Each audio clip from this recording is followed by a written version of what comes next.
Isa na naman food trip kainan ng ating pinuntahan mga ka-idol. At alam nyo ba, dito ay nagseserve sila ng iba't ibang klaseng masasarap na lutong ulam. At hindi lang yan, meron din silang mga nagsasarapan ditong inihaw kagaya ng chicken inasal, yempo, barbecue, at mga inihaw na isda at napakarami pang iba. Dito nga lamang yan matatagpuan sa may AJ and Thea Eatery dito sa may Barangay Real, Calambasi. Ito lamang yung way ng galing City Hall at dito may makikita kang mga naggagawa ng mga kubo. Dito mo lamang makikita ang pwesto ng AJ and Thea Eatery. At ito naman yung kanilang mga dining area. At ito naman yung mga napili ko para i-food trip ngayong araw na to. Kaya naman samahan nyo ako mga ka-idol. Tara, kain tayo. Alright mga ka-idol, Food Trippers TV here. So yan, isang food trip gala na naman yung pinuntahan natin. At ngayon mga ka-idol ay galing tayo ng City Hall. So napadaan tayo dito sa may Barangay Real.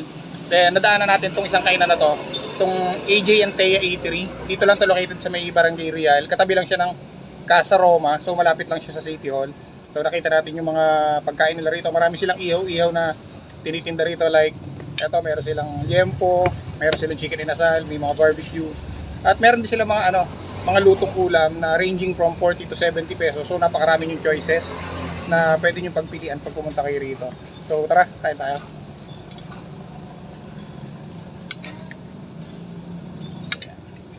So ito yung liempo nila. Yan. Ito 150 pesos. Itong ganitong kalaking liempo. Yan. Muna natin. Panalo yung pagkakamarinate sa kanya.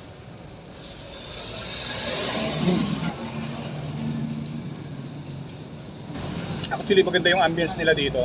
Kahit sabihin mong tabing highway sila, medyo presko pa rin kasi parang kubo style yung kanilang dining area dito. Tapos may katabi rin itong gawaan ng mga kubo.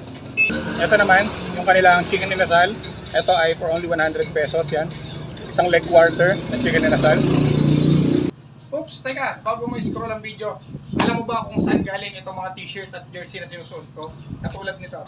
Ito, ito, ito, ito, ito, o ito. Siyempre, gawang Artec clothing lang yan. So kung gusto nyo magpagawa ng mga t-shirt, sublimation shirt, riding jersey, basketball jersey, or anything, siyempre meron din silang mesh cap, full cap, at baseball cap. Message lang kayo sa Facebook page ng Artec Clothing. O kaya, message kayo sa Facebook ko, Food Trippers TV. At i-assist po kayo. So ano pang inaantay nyo? Text na ha!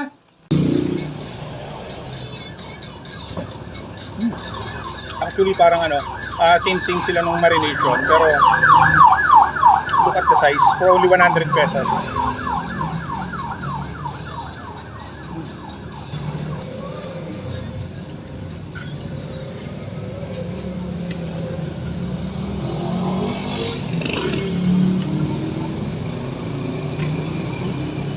So bukod doon sa liempo nila at doon sa kanilang chicken inasal, eto, meron din sila mga barbecue rito. May barbecue, merong tenga.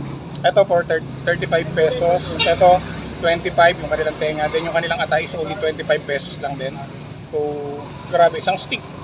Pwede mo nang iulam to. Try natin yung tenga.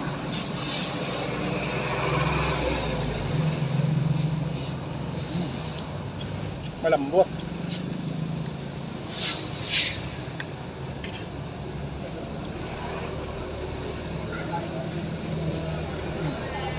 Siyempre dahil karinderya style sila, hindi mawawala dyan yung pre-soup. Soup, sabaw na sinigang.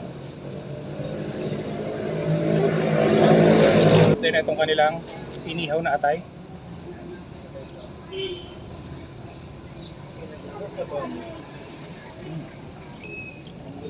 Diba talaga pagka mga pag mga ihaw yung ulam mo kasi lasang lasa mo yung smoky flavor, talagang nakakainggan yung kainin kasabay ng kanin.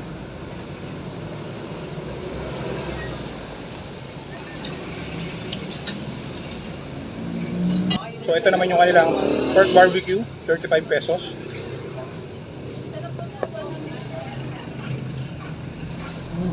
Sarap ng marination nila. Medyo siya, may pagka-sweet style.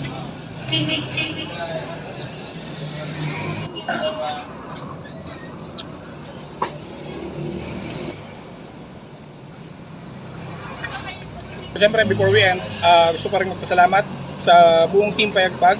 At siyempre, sa ating mga sponsors, siyempre nandiyan dyan ang Artec Clothing. Yan. Itong gumagawa ng ating mga clothing shirts, mga ginagamit natin for everyday vlog. Ang Artec Print and Advertising. Siyempre, nandiyan dyan din ang Boss Mel Custom Seat, Ride and Shine PH, Scion Tactical Bag. Itong ginagamit natin tactical bag every time na umaalis tayo. Siyempre, ang Hot Million Coffee from Pampanga. At siyempre, nandiyan din ang Master Biohelm, ang ating helmet sanitizer, B5 Power Degreaser. At siyempre, si Bago, ating official tumbler, and then ang Premognito perfume na ginagamit natin kada umaalis tayo. So maraming salamat sa lahat ng mga sponsors natin. And then abangan nyo pa yung mga upcoming sponsors na parating sa atin. So malapit na yan. Siyempre yung ating TP Moto Hub, abangan nyo yan. At yun, kung nag-crave kayo sa food trip gala na ginawa natin dito sa AJ and Thea Eatery dito sa may Barangay Real. So pasyalan nyo na tong store nila dito. Malapit lang siya sa City Hall. Along the highway lang, madaling nyo makikita. Katabi lang nung gawaan ng Kubo. So yan, hanggang dito na lang mga kaidol ng food trip gala natin ngayong araw na to. Maraming salamat sa pagsama at pagsuporta sa lahat ng food trip gala ginagawa natin katulad dito. Kita tayo sa vlog. See you guys.